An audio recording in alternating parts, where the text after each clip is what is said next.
Il y a des phrases qui semblent inoffensives, mais quand elles sortent de ta bouche, elles t'enfoncent un peu plus. Non pas parce qu'elles sont malveillantes, mais parce qu'elles révèlent une façon de penser faible, résignée et parfois lâche. Les hommes intelligents, et je ne parle pas de génie, je parle de gens éveillés, ont appris à fermer la bouche avant de lâcher des mots qui sabotent leur âme. Non pas parce qu'ils sont parfaits, non pas parce qu'ils ont toutes les réponses, mais parce qu'ils se sont déjà brûlés auparavant. Parce qu'à un moment donné, ils ont dit ce qu'ils ne devaient pas, et la vie leur a fait payer le prix. Ce n'est pas une vidéo pour te dire comment parler joliment. C'est un avertissement, une sorte de miroir inconfortable, parce que si l'une de ces phrases est sortie de toi, ne te condamne pas, mais commence à te demander pourquoi. La façon dont nous parlons révèle bien plus que nos idées. Elle révèle nos blessures, nos limites mentales et le genre de vie que nous sommes en train de construire.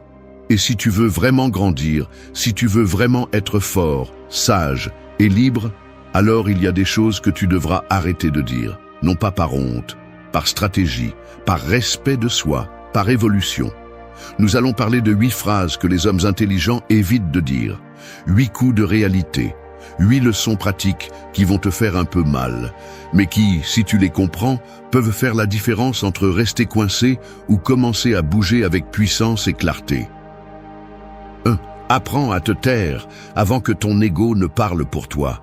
Il y a des moments où ouvrir la bouche est exactement ce qui te fait couler. Non pas parce que tu n'as pas raison, non pas parce que tu ne sais pas ce que tu dis, mais parce que celui qui parle à ce moment-là n'est pas toi, c'est ton ego. Et quand l'ego prend le contrôle, ce qui sort n'est pas de la sagesse. C'est un besoin désespéré de validation. Une urgence de prouver que tu as raison, que tu es fort, que tu ne te laisses pas marcher dessus. Mais la vérité est que plus tu parles pour impressionner, plus tu exposes ton insécurité. Un homme intelligent a appris à reconnaître cette impulsion. Il sent la chaleur monter dans sa poitrine, la langue voulant lâcher une phrase blessante, une critique, une excuse ou une défense inutile. Mais au lieu d'agir comme un enfant qui a besoin d'attention, il se mord la langue et respire. Parce qu'il sait que chaque mot qui sort sans contrôle est comme une balle qui peut se retourner contre lui. Tout n'a pas besoin d'être répondu, tout n'a pas besoin d'être corrigé, tout n'a pas besoin de ton opinion à haute voix. L'ego veut être le protagoniste. Il veut briller, être le centre, avoir le dernier mot. Et bien souvent, il y parvient, mais au détriment de ta paix, au détriment de tes relations, au détriment de ta croissance. Combien de fois as-tu dit quelque chose juste pour le regretter ensuite? Combien de fois as-tu lâché une phrase juste pour te rendre compte que ce que tu voulais, c'était te sentir supérieur, ne serait-ce que pour une seconde? Le stoïcisme enseigne que le véritable pouvoir réside dans la maîtrise de soi. Et l'une des formes les plus pures de maîtrise est le silence. Te taire quand tout en toi veut parler est une démonstration de force brutale. Parce qu'il ne s'agit pas de te réprimer, mais de diriger ton énergie vers ce qui compte vraiment. Parler quand tu as quelque chose de précieux à apporter, pas quand tu essaies simplement de protéger ton fragile orgueil. Un homme qui répond toujours, qui discute toujours, qui veut toujours avoir le dernier mot, est un homme esclave de son ego. Un homme qui peut rester silencieux, même quand il a 1000 raisons d'exploser, est un homme libre. Parce qu'il a compris quelque chose que peu de gens comprennent. Tu n'as rien à prouver à personne. Ta valeur ne dépend pas de gagner des disputes, ni de bien paraître devant les autres. Dans la vraie vie, les gens forts ne crient pas leur force. Ils sont occupés à la construire, en silence, avec discipline, avec des actions.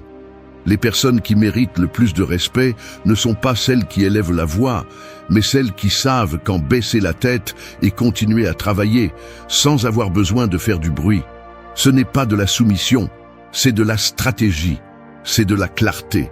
Alors la prochaine fois que tu sens que quelque chose te brûle à l'intérieur et que tu as besoin de parler pour défendre ton honneur, arrête-toi.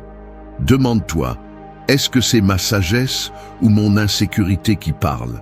Est-ce que cela va me rapprocher de la vie que je veux ou est-ce que cela va juste me donner un moment de fausse satisfaction?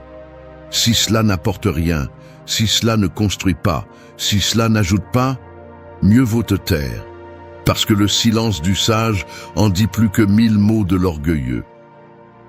2. Si le chemin n'existe pas, construis-le pas à pas. Attendre que les conditions soient parfaites est un piège. Rester les bras croisés en attendant que quelqu'un d'autre te dise par où aller est une façon lente de te détruire de l'intérieur. Beaucoup répètent des phrases comme « je ne peux pas, ce n'est pas possible, personne ne me donne l'opportunité », comme si le monde avait l'obligation de leur faciliter la tâche. Mais la réalité est cruelle. Le monde n'est pas fait pour te faciliter quoi que ce soit, et ce n'est pas personnel, c'est simplement ainsi. Un homme intelligent ne s'arrête pas devant l'absence de chemin. Il ne pleure pas pour ce qui n'existe pas. Il le construit. Avec des erreurs, des doutes, de la peur, mais il le fait. Parce qu'il comprend que s'il veut quelque chose de différent, il va devoir faire quelque chose de différent. Il va devoir avancer même s'il ne sait pas exactement comment. Parce que rester immobile en attendant un signe magique ne fait que le rendre plus faible, plus frustré, plus invisible. Le stoïcisme ne consiste pas à te résigner, mais à agir en contrôlant toi-même, en ayant conscience que la seule chose que tu peux vraiment contrôler est ta volonté. Tout le reste est imprévisible. Tu peux perdre de l'argent, du temps, la santé, mais tant que tu maintiens ta détermination intacte, tu restes debout. C'est pourquoi l'homme sage ne gaspille pas d'énergie à se demander s'il devrait bouger.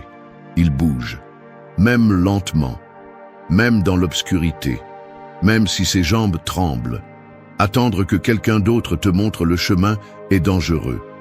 Parce que si tu dépends d'un autre pour avancer, tu dépendras aussi de cet autre pour t'arrêter. Être libre implique d'accepter que le chemin se construit, il ne se trouve pas, que personne ne viendra te pousser, personne ne viendra te sauver, personne ne te doit rien. Et si cela fait mal, tant mieux, parce que la douleur bien canalisée devient du carburant, pas une excuse. Ceux qui avancent ne sont pas ceux qui naissent avec des avantages, ce sont ceux qui, même sans ressources, décident de faire le premier pas, puis le deuxième, puis le troisième, sans garantie, sans applaudissements, sans promesse, seulement avec la certitude que rester à attendre est beaucoup plus destructeur que de se tromper. Au lieu de te plaindre parce que le chemin n'est pas clair, commence à marcher. Tu peux te tromper, tu peux faire un détour, mais au moins tu bouges. Et quand tu bouges, tu apprends. Quand tu fais face au vide, tu développes de la force. Quand tu t'efforces d'avancer même s'il n'y a rien de fait, tu deviens quelqu'un que d'autres voudront suivre. Les phrases comme « ce n'est pas pour moi »,« je n'ai jamais eu de chance » ou « il est trop tard pour commencer » ne font que te couler davantage. Parce que derrière ces mots, il n'y a pas de réalité, il y a de la peur. Et la peur ne se dissipe pas avec des pensées positives, elle se vainc par l'action, pas à pas, un pas de plus aujourd'hui, un autre demain. Et ainsi, sans t'en rendre compte, le chemin qui n'existait pas commence à prendre forme. Non pas par magie, mais par décision et volonté. Alors, si tu sens qu'il n'y a pas de chemin fait pour toi, ne le prends pas comme une punition. Prends-le comme une opportunité. Parce que ceux qui construisent leur chemin deviennent maîtres de leur destin. Ils ne suivent pas des routes, ils les créent. Et cela est beaucoup plus puissant que d'attendre que le monde leur donne la permission d'avancer. 3. Prends la barre, même si tu n'es pas responsable du naufrage. Imagine que tu es sur un bateau à la dérive, entouré d'une tempête que tu n'as pas provoquée. Le capitaine a sauté à la mer, l'équipage a abandonné la barre, et tu es là, trempé, sans carte ni étoile pour te guider. Ce n'est pas de ta faute, mais le bateau continue de couler. Tu peux rester là à maudire le capitaine, à crier que ce n'est pas juste, ou tu peux faire un pas en avant, saisir cette foutue barre et commencer à lutter pour ta route. C'est ainsi que fonctionne la vie réelle. Il te faut ramasser les morceaux, même si tu n'es pas celui qui les a cassés. Il te faut assumer les conséquences d'erreurs que tu n'as pas commises, de blessures que tu n'as pas cherchées, de problèmes que tu n'as pas demandés. Et oui, ça fait mal. Mais rester en mode victime ne résout rien. Cela te maintient seulement sur place. Cela te transforme simplement en une autre personne qui coule sans rien faire. Un homme intelligent, un homme qui a appris à force de chute, ne perd pas de temps à blâmer. Il assume, non pas parce qu'il est coupable, mais parce qu'il comprend que seul celui qui assume peut changer. Prendre la barre au milieu du chaos n'est pas de la reddition, c'est du leadership. C'est comprendre que personne d'autre ne viendra te sauver. Que si tu ne prends pas le contrôle, quelqu'un d'autre le fera, et tu ne lui importeras probablement pas. Le stoïcisme parle de contrôle interne, d'arrêter d'essayer de changer le monde extérieur et de commencer à te gouverner toi-même. Tu ne peux pas éviter toutes les tempêtes, mais tu peux décider comment tu réagis quand elles arrivent. Tu peux choisir entre faire naufrage avec colère ou sortir avec des cicatrices et de l'expérience. Tu peux te lamenter sur ce qui s'est passé ou te rendre responsable de ce qui vient. Il y a une phrase que beaucoup répètent. Ce n'était pas de ma faute, comme si cela leur donnait la permission de se rendre. Comme si déclarer son innocence était une excuse pour ne pas agir.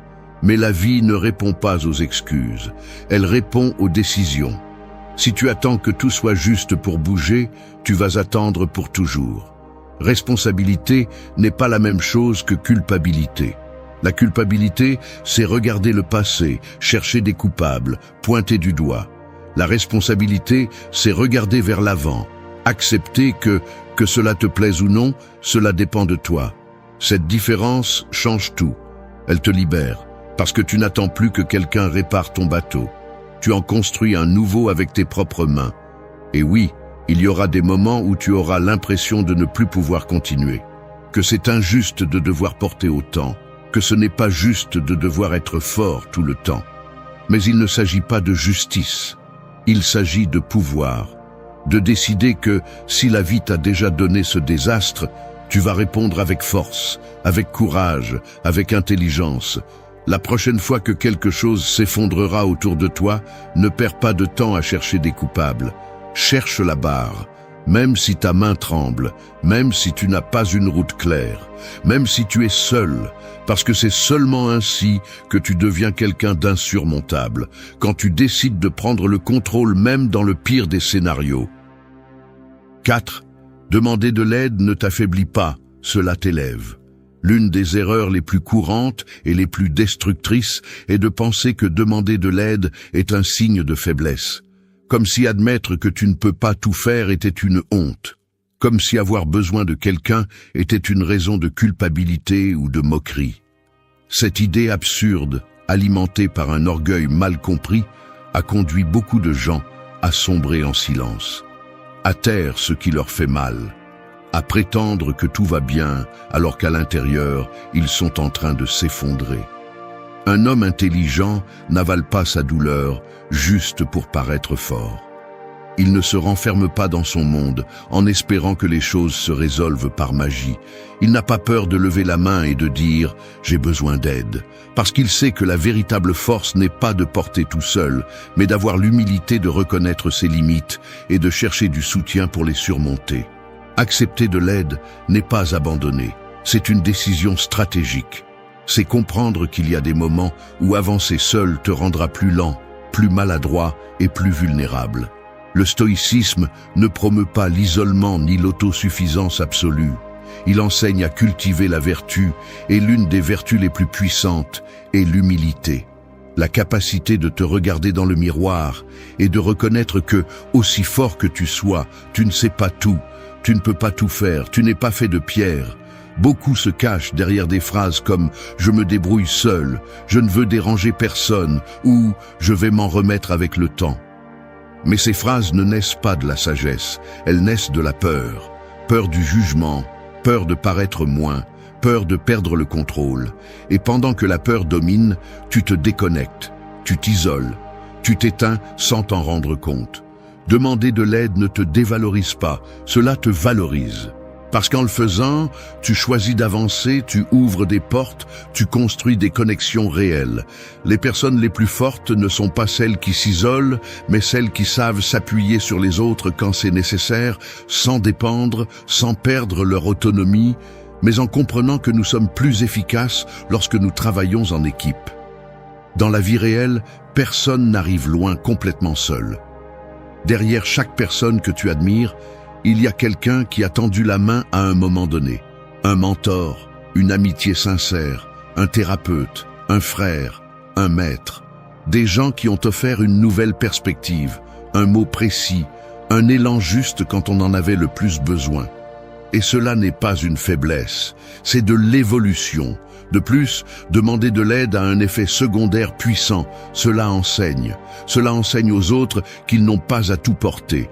Cela brise le cycle du silence. Cela invite à l'ouverture. Cela génère de la confiance. Lorsque tu demandes de l'aide, tu donnes la permission aux autres de faire de même. Et cela change les environnements. Cela change les relations. Cela change les vies. Alors, la prochaine fois que tu te sentiras au bord du gouffre, ne te renferme pas. N'avale pas ta douleur, ne prétends pas que tu vas bien par orgueil. Cherche quelqu'un, parle, demande, avec honnêteté, avec fermeté, avec humilité. Parce qu'il ne s'agit pas de faiblesse, il s'agit de sagesse. Et celui qui a la sagesse de demander de l'aide quand il en a besoin a 2 fois plus de chances de s'en sortir. Le silence de l'orgueil détruit plus que 1000 erreurs. Le mot honnête, dit au bon moment, peut te sauver. N'aie pas peur de lever la voix. Cela ne te diminue pas. Cela t'élève. 5. Ton âge n'est pas une excuse, c'est un outil. Une épée peut être neuve et brillante, ou elle peut être aguerrie par 1000 batailles, avec des marques, des cicatrices, mais aiguisée comme jamais. Laquelle des deux est la plus précieuse ? Celle qui a été éprouvée, celle qui a coupé, échoué, résisté et appris. Il en va de même pour l'âge. Ce n'est pas un obstacle, ce n'est pas un poids mort, c'est un tranchant, c'est de l'histoire, c'est de l'expérience accumulée qui, bien utilisée, peut ouvrir des chemins que tu ne voyais pas auparavant. Mais bien sûr, beaucoup préfèrent transformer leur âge en excuse. Je n'ai plus l'énergie d'avant. C'est pour les jeunes. À ce stade, ça ne vaut plus la peine d'essayer. Et avec chaque phrase comme celle-ci, ils s'enterrent vivants. Car ce n'est pas l'âge qui les arrête, c'est la mentalité qu'ils traînent. L'âge ne te paralyse pas, mais abandonner, oui. En revanche, un homme intelligent ne voit pas le calendrier comme une sentence. Il le voit comme un outil, comme un signe qu'il a plus d'informations, plus de leçons, plus de perspectives. Et s'il lui manque quelque chose, il va l'apprendre. Peu importe si tu as 20, 30, 40 ans ou plus. Si tu respires, tu es à temps. Car ce qui te pousse n'est pas le nombre d'années qui sont passées, mais les décisions que tu prends maintenant, juste maintenant, pendant que tu lis ceci. Vas-tu utiliser ton âge comme une excuse ou comme du carburant ? Le stoïcisme ne valorise ni la jeunesse ni la vieillesse en elle-même. Il valorise le caractère, la vertu, l'action. Sénèque l'a dit clairement. Peu importe combien d'années tu vis, mais comment tu les vis. Tu peux avoir peu d'années et être déjà mort à l'intérieur, ou en avoir beaucoup et avoir encore du feu dans la poitrine, faire ce qu'il faut faire. Le temps ne te définit pas, tes actes le font. Arrête de penser qu'il est trop tard. Trop tard, c'est ne rien faire. Trop tard, c'est regarder ta vie passer depuis le confort de tes excuses. Trop tard, c'est t'abandonner alors qu'il te reste encore du chemin à parcourir. Sais-tu ce qui est pire que d'échouer ? Ne pas essayer par peur que ce ne soit pas le moment correct. Parce que ce moment n'existe pas. Il n'arrive jamais seul, il se construit. Si tu es plus âgé que les autres, utilise cela à ton avantage. Tu en sais plus. Tu as vu plus. Tu as souffert plus. Et si tu n'as pas encore appris, c'est le moment. Si tu es jeune, commence maintenant et ne fixe pas ton regard sur ce qui te manque. Concentre-toi sur ce que tu peux construire. L'âge n'a de pouvoir sur toi que si tu le lui donnes. Parce que ce qui te retient vraiment, ce n'est pas le temps, c'est l'idée que tu as de toi-même. Ceux qui accomplissent de grandes choses ne sont ni les plus jeunes, ni les plus vieux. Ce sont ceux qui arrêtent de se justifier. Ceux qui se lèvent chaque jour avec une seule intention, avancer, apprendre, faire, corriger. Se blesser si nécessaire, mais continuer. Parce que le feu ne s'éteint pas avec les années, il s'éteint avec la résignation. Alors arrête de répéter qu'il n'est plus temps. Arrête d'utiliser ton âge comme une excuse pour ne pas changer, pour ne pas risquer, pour ne pas essayer. Utilise-le comme un outil. Utilise-le comme une force. Utilise-le comme la preuve que tu peux faire plus que ce que tu pensais. Parce que si tu es en vie, tu es encore dans le combat. Et cela, en soi, est déjà un avantage. Ton âge n'est pas un obstacle, c'est une arme. La question est de savoir si tu es prêt à l'utiliser. 6. Fais-le aujourd'hui ou enterre-le dans le cimetière des intentions. Les idées qui ne sont pas mises en œuvre sont comme des graines oubliées dans un tiroir. Elles ont tout le potentiel pour devenir de forts arbres, mais si tu ne les plantes pas, elles pourrissent. C'est ainsi que fonctionne la vie. Ce que tu ne fais pas aujourd'hui commence à mourir. Et plus tu le repousses, plus tu creuses profondément la tombe de tes propres intentions. Peu importe à quel point ton plan est brillant, à quel point ton rêve est grand ou à quel point ton objectif est clair. Si tu n'agis pas maintenant, tu le laisses mourir. Le problème, c'est que nous aimons nous mentir avec des phrases comme « je le ferai quand j'aurai plus de temps »,« ce n'est pas encore le moment » ou la pire de toutes « je commence demain ». Ces phrases semblent raisonnables, voire intelligentes. Mais derrière elles, il n'y a que de la peur.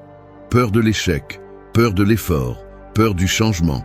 Et cette peur se déguise en logique pour te maintenir immobile, pour te garder tranquille, confortable, inoffensif. Un homme intelligent ne négocie pas avec l'inaction.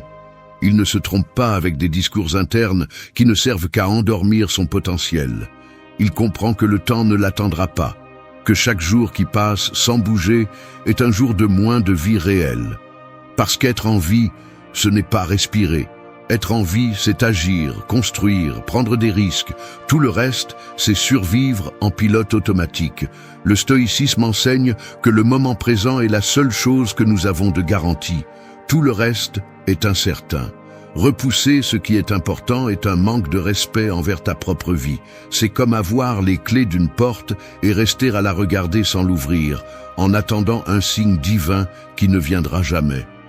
Si tu sais ce que tu dois faire, si tu y as déjà réfléchi, si tu l'as déjà ressenti, alors fais-le. Parce que si tu ne le fais pas aujourd'hui, il est probable que tu ne le feras jamais. Et oui, le faire implique de l'inconfort. Il implique de l'effort, de la fatigue, voire des erreurs. Mais c'est là que tu grandis. C'est là que tu t'affines, que tu te testes, que tu te transformes. Les intentions ne changent pas les vies, les actions le font. Les bonnes intentions ne servent que si elles se transforment en pas concrets. Sinon, elles s'accumulent en toi jusqu'à devenir une frustration. Combien de fois as-tu dit que tu allais commencer la gym, que tu allais lancer ton projet, que tu allais avoir cette conversation inconfortable, que tu allais améliorer ta vie? Et pourtant, la liste est toujours là, intacte, plus longue chaque mois, plus lourde chaque année. Chaque chose que tu ne fais pas devient un fardeau, un souvenir de ce que tu aurais pu être et que tu n'as pas été, un reflet de ce que tu dois encore affronter. Il ne s'agit pas de courir sans réfléchir, il s'agit de décider fermement, de faire de la place pour l'action, même minime, un appel, un pas, une décision, quelque chose qui brise l'inertie. Parce que la seule chose qui détruit la paralysie est le mouvement, pas les pensées, pas les promesses, pas les excuses. Fais-le aujourd'hui, non pas parce que c'est facile, non pas parce que tu es prêt, mais parce que si tu ne le fais pas maintenant, peut-être que demain tu n'auras plus le courage, ni l'énergie, ni l'opportunité. Et si tu décides de ne pas le faire, parfait. Mais alors, sois honnête avec toi-même et enterre-le une fois pour toutes. Ne le garde pas vivant dans ta tête comme une promesse éternelle. Parce que cela te consume aussi. Fais-le aujourd'hui ou accepte-le. Ce rêve, ce but, cette amélioration que tu dis tant vouloir, n'était qu'une intention de plus, oubliée parmi toutes les autres. 7. Ne confondez pas identité et résignation. Beaucoup de gens se cachent derrière des phrases comme « c'est comme ça que je suis », comme si c'était un bouclier impénétrable, comme si répéter cette idée avec fermeté était une preuve d'authenticité. Mais ce qu'ils disent souvent n'est pas « j'accepte qui je suis », mais « je me résigne à rester le même, même si cela me détruit ». Confondre l'identité avec la résignation est un piège brutal, une prison déguisée en honnêteté.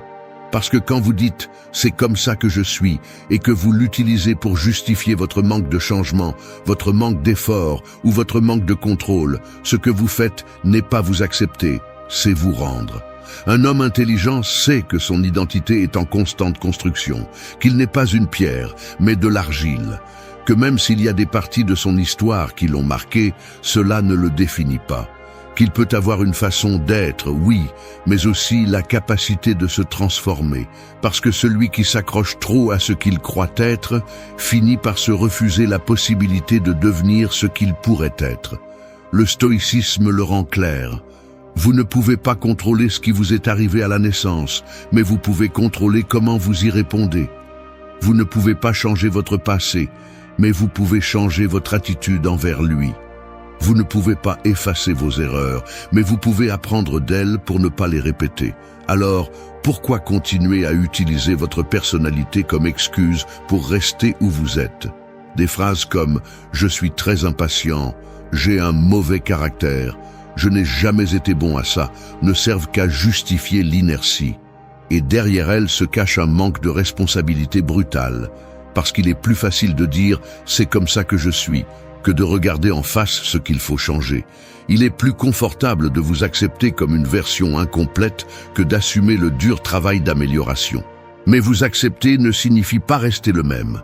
Vous accepter vraiment, c'est avoir le courage de regarder vos ombres et de dire « c'est aussi moi, mais je n'ai pas à rester ici ». C'est arrêter d'utiliser votre passé comme une excuse pour votre présent. C'est reconnaître vos défauts sans les romantiser. C'est comprendre que l'authenticité n'est pas de répéter vos schémas, mais de briser ceux qui ne vous servent plus. Et oui, changer fait mal, parce que cela vous oblige à lâcher des parties de vous qui ont été là pendant des années. Cela vous oblige à renoncer au confort de vos justifications. Cela vous oblige à arrêter de blâmer les autres, le contexte, votre enfance ou votre tempérament. Mais cette douleur en vaut la peine, parce que c'est le prix de la transformation. Et se transformer n'est pas se trahir, c'est évoluer. L'identité n'est pas une prison, c'est un point de départ. Ce que vous avez été n'a pas à définir ce que vous serez. Le caractère se construit avec des actions répétées, pas avec des étiquettes. Alors si vous vous respectez vraiment, arrêtez de vous accrocher à la phrase « c'est comme ça que je suis », comme si c'était une sentence.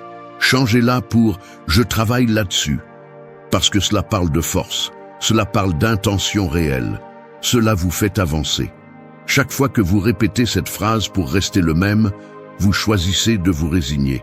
Mais si vous lisez ceci, c'est parce qu'une partie de vous sait que vous pouvez plus, que vous méritez plus, que vous êtes fait pour quelque chose de plus grand que vos propres excuses. Ne confondez pas qui vous êtes avec ce que vous avez l'habitude d'être. Parce qu'une chose est de vous accepter et une autre très différente est de vous contenter. 8. Résister au changement, c'est lutter contre la vie elle-même. La vie ne demande pas la permission de bouger. Elle change, se transforme, se brise, se réinvente.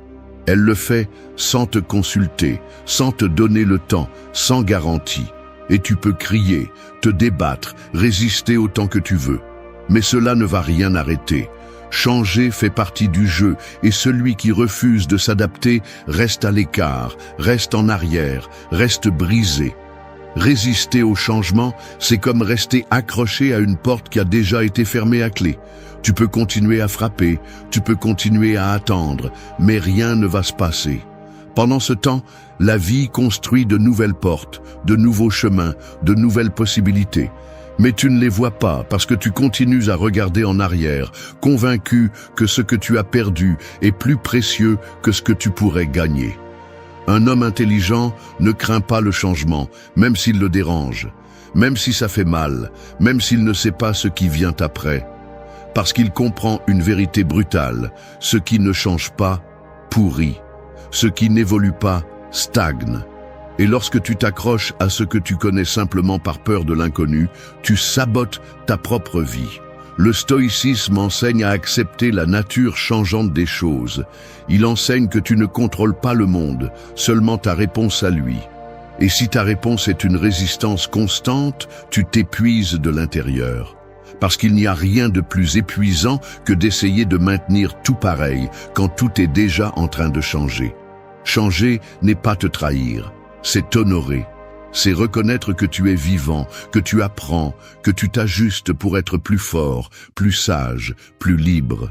Mais cela n'est possible que si tu arrêtes de défendre ta zone de confort comme si c'était un château sacré. Parce que le confort peut être addictif, mais c'est aussi une prison, et souvent ce qui est confortable est ce qui te fait le plus de mal. Des phrases comme « je ne veux pas changer »,« j'ai toujours été comme ça, c'est ce que je connais » sont des signes clairs de peur déguisée en fidélité à soi-même. Mais un homme qui se respecte ne rend pas culte à sa version ancienne. Il la dépasse, il l'honore, et puis il l'enterre. Accepter le changement ne signifie pas le célébrer tout le temps. Souvent, le changement est dur. Parfois, il fait tellement mal qu'il te laisse sans souffle. Mais même dans cette douleur, il y a une opportunité. Une opportunité de lâcher prise, de grandir, de recommencer avec plus de clarté et de force. Tous les changements n'arrivent pas avec des sourires, mais tous apportent des leçons. Et si tu sais les lire, ils te relèvent. La question n'est pas de savoir si tu vas changer. Tu vas changer, que tu le veuilles ou non. La vraie question est, vas-tu changer avec intention, avec direction, avec caractère? Ou vas-tu laisser le changement te traîner sans savoir comment tu es arrivé là où tu es? Résister au changement est un acte de guerre contre la vie. Et c'est une guerre que tu perds toujours. Mais si tu apprends à bouger avec elle, à couler avec ce qui arrive, à lâcher ce qui ne sert plus, tu deviens invincible. Parce que rien ne te brise, tout te transforme. Alors, lâche le vieux. Arrête de résister. Regarde vers l'avant, même si ça fait mal. Le changement n'est pas ton ennemi, c'est ton maître. Tu es fatigué, même si tu ne le dis pas toujours. Tu en as marre de prétendre que tout va bien quand à l'intérieur, tu ressens un vide que tu ne sais pas expliquer. Tu te regardes dans le miroir et tu ne vois pas quelqu'un de heureux. Tu vois quelqu'un qui survit, qui s'efforce de s'intégrer, de ne pas échouer, de répondre à des attentes qui n'ont jamais été les siennes. Tu vis piégé dans des pensées qui ne te laissent pas en paix, des émotions qui t'entraînent, des habitudes qui te sabotent et des relations qui ne font que t'épuiser. Mais le pire de tout, c'est que tu t'y es habitué. Tu as cru à l'histoire que la vie est ainsi, que tu dois te contenter, qu'il est trop tard pour changer. Et non, ce n'est pas vrai. Ce qui se passe, c'est que personne ne t'a appris à regarder à l'intérieur, à te remettre en question, à briser les schémas, à te choisir. On nous a éduqués pour plaire, pas pour être libre, pour obéir, pas pour penser, pour demander la permission, pas pour construire une vie authentique. Cette vidéo n'est pas un manuel d'auto-assistance rempli de phrases creuses. C'est un coup de poing sur la table. C'est un appel à se réveiller, à arrêter de chercher à l'extérieur ce que tu ne trouveras que lorsque tu commenceras à prendre soin de toi-même. Parce que transformer ta vie de l'intérieur n'est pas doux. C'est une guerre. C'est faire face à tes blessures, à ton besoin d'approbation, à ta peur du silence, de la solitude, du rejet.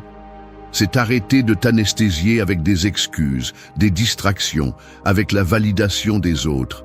Et oui, ça fait mal, mais c'est le genre de douleur qui te libère, qui te reconstruit, qui te rend le pouvoir. Sur ce chemin, tu trouveras 8 leçons inspirées du stoïcisme. Ce ne sont pas des théories lointaines ni de jolies phrases à partager sur les réseaux sociaux. Ce sont des outils réels, crus, que tu peux appliquer tous les jours. Des leçons qui vont te déranger, qui vont t'exiger, mais qui peuvent aussi éveiller en toi une force que personne ne t'a appris à utiliser. Alors, si tu es prêt à arrêter d'être spectateur de ta vie et à commencer à te transformer avec conscience, avec feu et avec vérité, il est temps de commencer. 1. Arrête de vivre affamé par l'approbation des autres. Nous vivons dans une société qui nous a formés depuis notre plus jeune âge à chercher l'approbation. Depuis que tu étais enfant, on te récompensait lorsque tu te comportais bien, lorsque tu avais de bonnes notes, lorsque tu faisais ce qu'on attendait de toi. Et tu as grandi ainsi, programmé pour plaire, pour t'intégrer, pour gagner l'amour et la reconnaissance des autres. Tu as appris que tu as de la valeur pour ce que tu fais, pour ton apparence, pour le nombre de personnes qui t'applaudissent. Tu es devenu un acteur, et tu ne t'en es même pas rendu compte. Mais il y a une vérité inconfortable que tu dois entendre. Tant que tu continueras à vivre pour que les autres t'acceptent, tu resteras un esclave. Parce que lorsque tu as besoin d'approbation pour te sentir précieux, tu donnes le contrôle de ton estime de toi aux autres. Tu leur donnes le pouvoir de définir qui tu es et combien tu vaux. Et c'est le début du vide, la recette parfaite pour une vie fausse, fragile, qui dépend des likes, des commentaires, des sourires forcés et des relations superficielles. Sais-tu ce qui est vraiment en jeu? Ton identité, ton authenticité. Parce que chaque fois que tu réprimes ce que tu ressens pour ne pas déranger, chaque fois que tu prétends aller bien juste pour maintenir une image, chaque fois que tu dis oui alors qu'à l'intérieur tu veux crier non, tu te trahis, tu te fais disparaître. Le stoïcisme te crie quelque chose que tu devrais te rappeler tous les jours. Tu ne peux pas contrôler ce que les autres pensent, disent ou font. Tu peux seulement contrôler ce que tu décides d'être. Les stoïciens ne cherchaient pas à plaire, ils cherchaient à être libres. Et la véritable liberté commence lorsque tu arrêtes de négocier ton essence pour recevoir des miettes d'approbation. Sois honnête avec toi-même. Combien de fois as-tu gardé le silence par peur d'être jugé? Combien de fois as-tu fait des choses que tu ne voulais pas, simplement par peur de décevoir? Combien de fois as-tu porté un masque parce que tu pensais que ton vrai moi n'était pas suffisant? Ça suffit. Tu n'es pas né pour être un personnage. Tu n'es pas ici pour suivre un scénario écrit par quelqu'un d'autre. Apprends à déranger, à dire ce que tu penses, même si cela ne plaît pas, à défendre ta vérité, même si ta voix tremble, parce qu'il n'y a rien de plus précieux que de vivre en étant toi-même, sans artifice, sans filtre, sans demander la permission. Oui, tu vas perdre des personnes, tu vas décevoir des attentes, on va te critiquer, mais tu vas aussi gagner quelque chose qui n'a pas de prix, la tranquillité d'esprit, le calme de savoir que tu ne te vends pas pour l'approbation, que tu construis une vie à ta manière, avec tes principes, avec ta voix, avec tes décisions. Et le plus beau, c'est que lorsque tu arrêtes de chercher l'approbation, tu arrêtes aussi d'avoir peur du rejet. Parce que tu te rends compte que tu n'as pas besoin de plaire à tout le monde pour te sentir complet. Que ta valeur ne se mesure pas aux applaudissements, mais à ta capacité à te regarder dans le miroir et à te respecter. Veux-tu transformer ta vie de l'intérieur? Alors commence par ici. Ferme la porte à la fin de validation. Fais la paix avec la possibilité de ne pas plaire à tout le monde. Parce que si tu vis en étant toi-même, avec force, avec clarté et avec intégrité, ce qui doit rester, restera. Et ce qui ne doit pas, partira. Mais toi, tu resteras ferme, authentique, libre. Regarde-toi en face et reconnais ta vérité sans maquillage émotionnel. Imagine que tu es devant un miroir, mais pas n'importe lequel.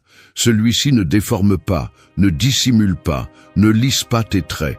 C'est un miroir qui te montre exactement qui tu es quand personne ne te regarde. Sans pose, sans filtre, sans masque. Et ce que tu vois n'est pas toujours confortable. Beaucoup de gens traversent la vie avec le visage couvert, non pas par honte physique, mais par peur de faire face à leur vérité intérieure. Ils utilisent du maquillage émotionnel pour cacher ce qu'ils ressentent vraiment, ce qu'ils ont vécu, ce qu'ils pensent lorsqu'ils sont seuls. Ils sont experts pour se cacher derrière des phrases comme « je vais bien »,« ce n'est rien » ou « j'ai surmonté ça », alors qu'au fond, ils sont brisés, confus, fatigués de faire semblant. Reconnaître ta vérité n'est pas quelque chose de superficiel. C'est une révolution silencieuse. C'est avoir le courage d'observer tes blessures sans te justifier, d'accepter tes ombres sans te victimiser, de regarder ton histoire avec une honnêteté brutale et de dire « c'est ce que je suis, c'est ce que j'ai été, mais cela ne me définit pas ». Le stoïcisme ne se construit pas sur la négation des émotions, mais sur leur maîtrise. Et pour les maîtriser, il faut d'abord les reconnaître. Comment vas-tu guérir ce que tu n'oses même pas nommer? Comment vas-tu changer des schémas si tu n'acceptes même pas que tu les répètes? Te regarder en face signifie arrêter de te tromper. Arrêter d'utiliser des distractions, du bruit ou un travail excessif comme excuse pour ne pas ressentir. Parce que chaque fois que tu fuis ce qui fait mal, cette douleur devient plus forte. Elle reste stockée, attendant le moment parfait pour exploser, pour saboter tes relations, tes décisions, ta paix. Le chemin vers une vie authentique commence par là, par une conversation inconfortable avec toi-même. Une conversation sans fioritures, sans déguisement, où tu as le courage de te dire les vérités que tu as évitées. Je suis rancunier, j'ai peur, j'agis par ego, je ne suis pas honnête, je ne suis pas heureux de ce que je fais. Dur, oui, mais réel. Et le réel transforme. La vérité ne va pas toujours te plaire. Parfois, elle va te briser. Mais elle va aussi te reconstruire. Parce que ce n'est qu'à partir de la vérité que l'on peut recommencer. Quand tu t'acceptes, avec tout ce que tu es, avec le bon, le mauvais, ce que tu ne comprends pas encore, alors tu arrêtes de te battre avec toi-même. Tu arrêtes de lutter contre ta propre essence et tu commences à marcher avec plus de légèreté, plus de clarté, plus de force. Regarde-toi, mais vraiment, sans peur, sans excuse, sans besoin que quelqu'un d'autre l'approuve. Fais une pause et demande-toi, qu'est-ce que tu caches? Quelle partie de toi ne veux-tu pas montrer? Qui essaies-tu de convaincre que tout va bien, alors que tu sais que ce n'est pas le cas? Tu n'es pas venu dans ce monde pour vivre dans le déni. Tu es venu pour évoluer, pour grandir de l'intérieur. Et cela ne se produit que lorsque tu te donnes la permission de te voir complet, pas parfait, parce que la perfection est un piège. Mais la vérité est la liberté. Alors nettoie ton visage, pas le physique, mais celui de l'âme. Enlève ton maquillage émotionnel et regarde-toi avec des yeux sincères, non pas pour te juger, mais pour commencer, enfin, à être toi, tel que tu es. Et à partir de là, commencer à construire une vie qui n'a pas besoin de déguisement. 3. Apprends à habiter le silence sans te sentir en danger. Nous vivons entourés de bruit, pas seulement le bruit externe, klaxons, notifications, conversations vides, aussi le bruit interne. Cette voix dans ta tête qui ne se tait pas, qui te rappelle tout ce que tu n'as pas fait, tout ce qui a mal tourné, tout ce que tu devrais être et que tu n'es pas encore. Et c'est pourquoi beaucoup ont peur du silence. Parce que dans le silence, tu ne peux pas échapper à toi-même. Là, tu es confronté à tout ce que tu as évité. Le silence est inconfortable quand tu es plein de conflits internes, quand tu vis anesthésié par les distractions, quand tu ne te sens en sécurité que si tu es occupé, diverti ou accompagné. Mais le problème n'est pas le silence. Le problème est ce qu'il y a en toi quand tout s'éteint. Et c'est justement pour cela que tu as besoin d'apprendre à l'habiter. Les stoïciens le savaient bien. Ils ne cherchaient pas à remplir chaque instant de stimuli ou d'opinions. Ils cherchaient la clarté, et la clarté naît dans le calme, quand tu arrêtes de bouger par inertie, quand tu arrêtes de réagir à tout ce qui se passe à l'extérieur, et que tu oses écouter ce qui se passe à l'intérieur. Habiter le silence est un acte de courage, parce qu'il n'y a pas de masque là-bas, il n'y a pas de filtre, il n'y a pas de validation, il n'y a que toi, avec tes pensées, tes émotions, tes blessures, et cela fait peur, parce que le silence te dénude. Il te montre les doutes que tu as ignorés, les vides que tu as comblés avec du bruit, les décisions que tu n'as pas voulu prendre. Mais cette peur du silence est la même qui te maintient bloqué, parce que plus tu l'évites, plus tu te déconnectes de toi-même. Il est plus facile de laisser le monde décider pour toi, de laisser les autres dicter le rythme de ta vie, de laisser le bruit étouffer ton intuition. Tu veux transformer ta vie de l'intérieur? Alors apprends à être dans le silence, sans te sentir en danger. Apprends à respirer profondément quand tout s'arrête, à rester immobile quand l'impulsion est de courir, à écouter sans réagir, à penser sans avoir besoin de parler. Parce que c'est dans cet espace que ta vérité apparaît vraiment. Tu n'as pas besoin de réponse immédiate, tu n'as pas besoin d'avoir tout résolu. Ce dont tu as besoin, c'est d'apprendre à être avec toi-même, à regarder ton chaos s'enfuir, à tolérer le vide sans le remplir de déchets émotionnels, parce que lorsque tu es capable d'être dans le silence, tu es aussi capable de prendre des décisions à partir du calme, pas de l'impulsion, à partir de la conscience, pas de la peur. Le silence n'est pas absence, c'est présence. C'est le terrain fertile où poussent les meilleures idées, les décisions les plus sages, la paix la plus authentique. Mais seulement si tu oses y rester, sans bruit, sans distraction, sans excuse. Commence par quelque chose de simple, 5 minutes par jour, sans téléphone, sans musique, sans parler, juste toi, respirant, observant, ressentant. Au début, ça va être inconfortable. Ton esprit va crier, il va chercher n'importe quelle excuse pour s'enfuir. Mais si tu restes, si tu résistes à cette impulsion, tu vas découvrir quelque chose de puissant. Tu n'as pas besoin de autant que tu le pensais. Tu n'as pas besoin de tant de voix, de tant d'opinions, de tant de stimuli. Tu as juste besoin de te reconnecter avec toi-même. Habiter le silence ne t'affaiblit pas, il te renforce. Parce que lorsque tu apprends à être avec toi-même sans peur, le monde ne te secoue plus de la même manière. C'est toi qui mènes le rythme, c'est toi qui choisis. Et ça, c'est la liberté. 4. Lâche sans drame ceux qui éteignent ta lumière. Il y a des personnes qui sont comme des pièces sombres. Tu entres et immédiatement ton énergie s'éteint. Peu importe avec combien de lumière tu arrives, il t'absorbe. Il te retire l'éclat, l'enthousiasme, la clarté. Et le plus dangereux de tout, c'est que souvent, tu t'y habitues. Tu apprends à vivre dans la pénombre, convaincu que c'est normal de se sentir épuisé, confus, anxieux. Mais ce n'est pas le cas. Tu dois comprendre cela une fois pour toutes. Toutes les personnes qui entrent dans ta vie ne viennent pas pour t'aider à grandir. Certaines viennent pour te retenir, pour te vider, pour projeter sur toi leur propre frustration. Parfois, sans s'en rendre compte. D'autres fois, de manière tout à fait consciente. Mais le résultat est le même. Ta lumière s'éteint. Et tu n'es pas ici pour ça. Tu n'es pas ici pour porter ce qui ne te revient pas, ni pour maintenir des liens qui ne survivent que par habitude ou culpabilité. Tu es ici pour évoluer, pour te construire, pour t'entourer de personnes qui te poussent vers l'avant, pas qui te tirent vers l'arrière. Le problème est que parfois nous nous accrochons. Nous nous accrochons au passé, à des promesses non tenues, à l'espoir que quelqu'un change, qu'un lien qui nous fait mal se transforme en quelque chose de sain par magie. Mais cela arrive rarement. Et pendant que tu restes à attendre, tu t'épuises, tu te trahis, tu t'éteins. Le stoïcisme nous enseigne à lâcher ce qui ne dépend pas de nous. Et les personnes entrent dans cette catégorie.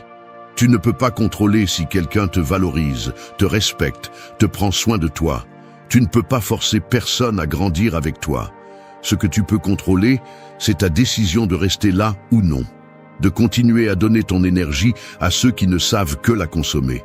Lâcher ne signifie pas haïr, ne signifie pas se battre, ne signifie pas fermer des cycles avec un cri. Parfois, le plus courageux que tu peux faire est de partir en silence, la tête haute, sans scandale, sans besoin que l'autre comprenne. Parce qu'ils ne comprendront pas toujours. Et ils n'ont pas à le faire. Le seul qui doit comprendre, c'est toi. Il ne s'agit pas non plus d'abandonner à la première difficulté. Les relations réelles se construisent avec effort. Mais il y a une différence entre se battre ensemble et se battre seul, entre avoir des discussions et vivre en conflit, entre grandir malgré les différences et survivre piégé dans des dynamiques qui te font du mal. Regarde bien autour de toi. Demande-toi, qui dans ta vie t'inspire à être meilleur? Qui te pousse, te motive, t'éclaire? Et ensuite, avec la même honnêteté, identifie ceux qui sont là par habitude, par nécessité, par manipulation émotionnelle. Ceux qui bénéficient de ta lumière mais ne te rendent jamais rien. Ceux qui t'éteignent. C'est dur, oui. Mais c'est aussi nécessaire, parce que si tu ne lâches pas ce qui te retient, tu ne vas jamais avancer. Il n'y a pas de croissance réelle sans perte. Il n'y a pas d'évolution sans détachement. Et parfois, pour pouvoir respirer, tu dois arrêter de partager ton oxygène avec celui qui ne veut pas apprendre à respirer par lui-même. Tu n'es pas obligé de rester nulle part où ta paix est en jeu. Peu importe combien de temps s'est écoulé, combien de souvenirs vous partagez, ou combien de fois on t'a promis que cette fois sera différente. Tu as le droit de prendre soin de toi, de protéger ton énergie, de choisir qui reste et qui ne reste pas. Et si quelqu'un éteint constamment ta lumière, tu ne lui dois pas d'explication pour l'allumer, loin de là. 5. Dis non sans trembler quand quelque chose te vole ta paix. Imagine que ta paix est comme une maison construite sur une montagne. Chaque fois que tu dis oui alors que tu veux vraiment dire non, c'est comme ouvrir une fenêtre pendant une tempête. Au début, cela semble insignifiant, mais avec le temps, la pluie entre, le vent frappe, et ce qui était auparavant un refuge devient un lieu inhabitable. C'est aussi ainsi que fonctionne ta vie émotionnelle. Chaque fois que tu cèdes à quelque chose que tu ne veux pas, que tu permets ce qui te dérange, que tu acceptes ce qui te vole de l'énergie, tu laisses ta paix s'affaiblir. Et même si tu ne le remarques pas tout de suite, vient un jour où tu te rends compte que tu ne peux plus respirer. La plupart des gens ne disent pas non parce qu'ils manquent de voix. Ce qui leur manque, c'est la permission. Ils se sentent coupables. Ils ont l'impression d'échouer, d'être égoïstes, de décevoir quelqu'un. Mais personne ne te le dit clairement. Refuser n'est pas de l'égoïsme, c'est de l'auto-soin. Apprendre à dire non est l'une des décisions les plus courageuses et nécessaires que tu peux prendre si tu veux vivre avec clarté, dignité et liberté. Les stoïciens le savaient. Pour eux, la valeur était dans la vertu, pas dans l'approbation, dans l'action avec sagesse, pas avec peur. Et dire non quand quelque chose menace ton bien-être est un acte profondément vertueux. C'est reconnaître que tu n'es pas venu pour plaire au monde, tu es venu pour te construire avec une force intérieure. Mais bien sûr, dire non n'est pas confortable. Ton cœur s'accélère, tes mains transpirent, tu as peur de blesser l'autre, de paraître froid, d'être le méchant. Alors tu te trahis, tu acceptes de sortir quand tu voulais te reposer, tu cèdes du temps que tu n'as pas. Tu dis oui à des projets qui ne t'intéressent pas, à des personnes qui t'épuisent, à des engagements qui ne font que te vider. Et tout ça pour ne pas déranger. Et toi, où te situes-tu dans toute cette équation? Où est ton repos, ta paix mentale, ton espace personnel, tes priorités? Il est temps de te reprogrammer, d'effacer cette idée absurde que dire non te rend moins aimable, moins solidaire, moins précieux. La vérité est autre. Dire non à ce qui te diminue, c'est dire oui à toi-même. C'est déclarer que ta paix vaut plus que l'approbation des autres, que ton temps n'est pas en solde, que ton énergie n'est pas une ressource infinie. Et tu n'as pas besoin de le crier, tu n'as pas à te justifier ni à construire une explication parfaite. Un « non, merci » peut suffire, avec fermeté, avec calme, avec respect, mais sans hésitation. Parce que si tu ne mets pas de limite, personne ne le fera pour toi. Regarde ta vie, évalue tes relations, tes engagements, tes routines. Quelles sont les choses que tu acceptes par habitude, par pression, par peur? Quelle partie de toi sacrifies-tu au nom d'une fausse harmonie? Combien de fois as-tu tremblé de ne pas oser dire ce que tu ressens? La paix ne se négocie pas, elle ne se supplie pas, elle ne se donne pas, elle se défend. Et souvent, elle se défend avec un non à temps. Ce non qui te protège de l'épuisement, qui t'éloigne de l'inutile, qui te maintient dans ton centre. Dire non n'est pas fermer des portes, c'est ouvrir de l'espace.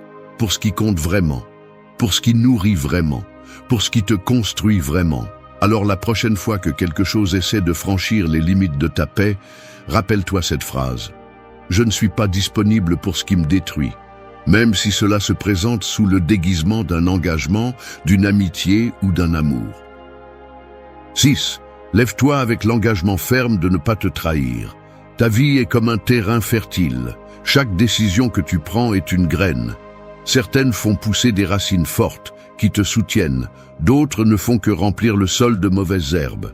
Et chaque fois que tu choisis ce que les autres veulent plutôt que ce dont tu as besoin, Tu sèmes quelque chose qui ne t'appartient pas. Au début, tu ne le remarques pas. Mais avec le temps, ce terrain qui devrait te refléter devient un champ étranger. C'est ce qui se passe quand tu te trahis, quand tu dis ce que tu ne penses pas, quand tu fais ce que tu ne veux pas, quand tu agis par peur plutôt que par conviction. Tu le fais par habitude, par pression, par confort. Mais au fond de toi, tu le sais, une partie de toi se flétrit chaque fois que tu t'abandonnes. Il ne s'agit pas de vivre parfaitement, il s'agit de vivre en cohérence. Et la cohérence commence quand tu décides de te lever chaque jour avec une seule mission, ne pas te trahir, ne pas réduire au silence ta voix pour éviter les conflits, ne pas écraser tes limites pour être aimé, ne pas devenir un personnage pour t'intégrer. Le stoïcisme nous rappelle que la véritable force réside dans la vertu, non pas dans ce que tu sembles être, mais dans ce que tu pratiques. Et te trahir toi-même est le moyen le plus rapide de perdre cette vertu. Car quand ta parole ne vaut plus rien pour toi, qu'est-ce qui te reste? Quand tu ne crois pas en ce que tu fais, qui le fera pour toi? Vivre avec l'engagement envers toi-même est inconfortable. Tu vas devoir dire non quand tout le monde dit oui. Tu vas devoir prendre des décisions difficiles. Tu vas devoir décevoir ceux qui attendaient autre chose de toi. Mais c'est le prix à payer pour être libre. Et ta liberté vaut plus que n'importe quelle approbation temporaire. Beaucoup vivent comme des feuilles au vent, allant là où les autres les poussent. Ils travaillent dans un domaine qu'ils détestent. Ils entretiennent des relations qui les éteignent. Ils disent ce qu'ils pensent qu'on attend d'eux. Et puis ils se demandent pourquoi ils ressentent ce vide, cette insatisfaction constante. La réponse est simple. Ils se sont abandonnés. Est-ce que tu le fais aussi? Demande-toi sincèrement. Vis-tu en harmonie avec ce que tu ressens? Es-tu honnête avec toi-même, même quand personne ne te voit? Ou agis-tu pour maintenir une image qui te détruit de l'intérieur? Tu ne peux pas transformer ta vie de l'intérieur si chaque jour tu choisis les autres avant toi. Si chaque jour tu te contredis, tu te tais, tu te refuses. La fidélité ne commence pas avec les autres, elle commence avec toi. Et si tu n'es pas fidèle à toi-même, ce que tu construis finira par s'effondrer tôt ou tard. Fais de l'engagement envers toi-même une pratique quotidienne. Demande-toi chaque matin, quelle décision puis-je prendre aujourd'hui qui me maintienne fermement dans ma vérité? Peu importe si elle est petite, l'important est qu'elle soit tienne, qu'elle soit alignée avec ce que tu es, avec ce que tu crois, avec ce que tu veux construire. N'aie pas l'habitude de te trahir, car chaque fois que tu le fais, tu deviens plus faible, et chaque fois que tu te choisis, tu deviens plus fort. Pas parfait, pas invincible, mais réel. Et c'est ce dont le monde a besoin aujourd'hui plus que jamais, des personnes réelles, solides, qui appartiennent à elles-mêmes. Alors lève-toi, avec détermination, avec force, avec la promesse silencieuse mais inébranlable de ne plus jamais te laisser derrière, car personne ne te respectera plus que tu ne te respectes toi-même. 7. Réconcilie-toi avec tes cicatrices. Elles sont à toi, pas ta condamnation. Ta vie est comme une sculpture taillée à coups de burin. Chaque égratignure, chaque fissure, chaque marque fait partie du processus qui lui donne forme. Au début, c'est juste une pierre brute, sans direction, mais à chaque coup, le ciseau révèle quelque chose de plus profond, de plus authentique. Tes cicatrices sont ce ciseau. Elles ne sont pas venues pour te détruire, elles sont venues pour te sculpter. Mais quand tu ne comprends pas cela, tu commences à les détester, à avoir honte d'elles, à les cacher sous des masques, des sourires forcés, des mots qui dissimulent la douleur. Et plus tu les rejettes, plus tu t'éloignes de toi-même. Parce que nier tes cicatrices, c'est nier ton chemin. Et sans chemin, il n'y a pas de but. Nous vivons dans une culture qui glorifie la perfection, l'intact, le surmonté. On nous apprend à fuir le passé, à couvrir la douleur, à taire tout ce qui ne semble pas beau de l'extérieur. Mais le réel n'est pas toujours beau. Le réel fait mal. Et pourtant, le réel transforme aussi. Le stoïcisme ne romantise pas la souffrance. Il l'honore, il la voit comme une partie inévitable de l'existence. Pour les stoïciens, les adversités n'étaient pas des obstacles, elles étaient un entraînement. Chaque coup, chaque chute, chaque déception était une opportunité de développer une force intérieure, pas celle qui crie et se vante, mais celle qui se tient en silence, avec dignité. Tes cicatrices sont la preuve que tu as vécu, que tu as ressenti profondément, que tu as perdu et que tu t'es relevé. Elles sont la preuve que tu es allé à la limite et que tu es revenu. Pourquoi transformer cela en condamnation? Pourquoi cacher ce qui pourrait en réalité être ta force? Regarde ton histoire comme quelqu'un qui observe une sculpture inachevée. Il y a encore des parties sans forme, il y a encore des bords tranchants. Mais si tu regardes bien, il y a de la beauté dans cette imperfection. Il y a un sens dans chaque coup reçu. Et le défi n'est pas d'effacer le passé, mais de le transformer, de l'utiliser comme base pour ce que tu veux construire aujourd'hui. Te réconcilier avec tes cicatrices, c'est arrêter de te battre avec ce qui a déjà été. C'est regarder en arrière sans vouloir changer quoi que ce soit, juste avec l'intention de comprendre. C'est reconnaître que, même si tu n'as pas choisi certaines blessures, tu peux choisir la place qu'elles occupent maintenant dans ta vie. Si tu les traînes comme un poids mort, ou si tu les portes comme des médailles de guerre. Et non, ce n'est pas facile. Certaines blessures sont encore ouvertes, certaines font encore mal quand quelqu'un les touche. Mais plus tu les réprimes, plus tu leur donnes de pouvoir. Plus tu les caches, plus elles ont de contrôle sur toi. La guérison commence quand tu arrêtes de te cacher et que tu décides de regarder en face, avec honnêteté, avec compassion, avec respect pour ce que tu as traversé. La clé est de ne pas t'identifier au dommage. Tu n'es pas ce qu'on t'a fait. Tu n'es pas ton pire jour. Tu n'es pas cette chute. Tu es celui qui reste debout malgré tout. Tu es celui qui choisit de se relever et de continuer à sculpter sa sculpture, même si ça fait mal, même si ça tremble, même s'il y a des moments où tu ne vois pas le résultat final. Et ce processus n'a pas besoin de témoins. Il n'a pas besoin d'applaudissements. Il est à toi, intime, courageux. Alors lâche le besoin de validation. Arrête d'attendre que les autres comprennent ton histoire. Ils ne sont pas obligés. C'est à toi de la comprendre, de l'accepter, de l'intégrer. Parce que quand tu le fais, quelque chose change. Tu ne réagis plus depuis la douleur, mais depuis la compréhension. Tu ne vis plus sur la défensive, mais dans le présent. Et à ce stade, les cicatrices ne te limitent plus. Elles te libèrent. Te réconcilier avec tes cicatrices n'est pas un acte de faiblesse.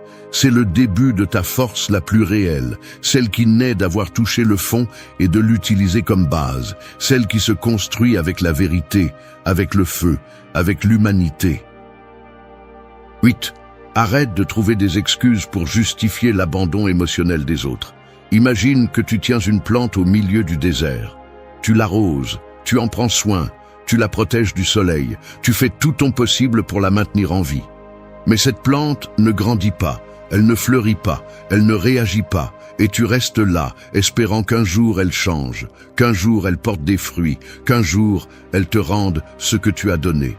C'est ainsi que sont beaucoup de relations dans ta vie, des efforts unilatéraux déguisés en amour. Le plus triste n'est pas que quelqu'un ne prenne pas soin de toi. Le plus triste est que tu te convainques que c'est normal qu'il ne le fasse pas. Que tu trouves des excuses pour les silences, les absences, le froid, que tu normalises l'abandon émotionnel comme si c'était inévitable, comme si c'était de ta faute pour attendre trop. Et voici une vérité qui peut faire mal. Non, tu n'attends pas trop, tu reçois trop peu. Et tu t'accroches à des miettes parce qu'au fond, tu crois que c'est tout ce que tu mérites. Tu te répètes que c'est sa façon d'aimer, qu'il a ses traumatismes, qu'il traverse quelque chose. Peut-être que oui. Mais cela ne change pas le fait que tu existes aussi, que tu ressens aussi, que tu as aussi besoin. Le stoïcisme ne consiste pas à tout supporter sans te plaindre. Il s'agit de distinguer clairement ce qui t'édifie et ce qui te détruit. Et souvent, ce qui te détruit le plus est ce que tu justifies le plus. Parce qu'au lieu de voir les choses telles qu'elles sont, tu les vois comme tu aimerais qu'elles soient. Et cette illusion, cette distorsion, c'est ce qui te retient prisonnier. Justifier l'abandon émotionnel des autres est une forme d'auto-tromperie. C'est un mécanisme que tu utilises pour ne pas affronter la peur du vide, du rejet, de la perte. Mais cette peur ne se résout pas avec des excuses, elle se résout avec des limites, avec dignité, avec le courage d'accepter que tout le monde qui entre dans ta vie n'a pas à y rester. Parfois tu t'accroches parce qu'il y a une histoire, parce qu'il y a des souvenirs, parce qu'il y a eu de beaux moments. Mais tu ne peux pas vivre de ce qui a été. Tu dois observer ce qui est. Et si aujourd'hui tout ce que tu reçois est de l'indifférence, de la distance, de la confusion ou de la manipulation émotionnelle, alors aussi douloureux que cela puisse être, cette relation ne te nourrit plus. Et c'est là que ta responsabilité entre en jeu, parce que oui, peut-être qu'ils n'ont pas su prendre soin de toi, mais c'est toi qui continues à justifier leur absence. C'est toi qui continues à espérer qu'ils changent, qu'ils se réveillent, qu'ils apprécient. Pendant ce temps, ton cœur s'use, ton estime de toi s'érode, ta lumière s'éteint. Tu mérites des relations où tu n'as pas à expliquer l'évident, où tu n'as pas à mendier de l'affection, de l'attention ou du respect, où l'amour ne fait pas plus mal qu'il ne guérit. Mais pour y arriver, tu dois d'abord arrêter de te mentir à toi-même. Tu dois arrêter d'appeler loyauté ce qui est une dépendance émotionnelle. Arrêter de confondre compréhension avec auto-sabotage. Accepter la vérité fait mal, mais la nier te tue lentement. Et tu n'es pas venu dans cette vie pour mourir goutte à goutte pour ceux qui ne savent pas, ne peuvent pas ou ne veulent pas t'accompagner dans la présence. Tu es venu pour aimer, oui, mais en commençant par toi. Tu n'as pas besoin de haïr qui que ce soit. Tu n'as pas besoin de fermer des portes avec colère. Tu as juste besoin de comprendre que tout abandon n'est pas évident. Parfois, ils ne partent pas physiquement, mais ils sont déjà partis émotionnellement. Et tu mérites plus qu'un corps présent avec une âme absente. Alors lâche les excuses, lâche les justifications, lâche le besoin de maquiller ce qui n'a plus de sens. Parce que tant que tu justifieras ceux qui t'abandonnent émotionnellement, tu t'abandonneras toi-même. Et la chose la plus importante que tu peux faire pour toi, c'est de ne plus jamais te laisser seul.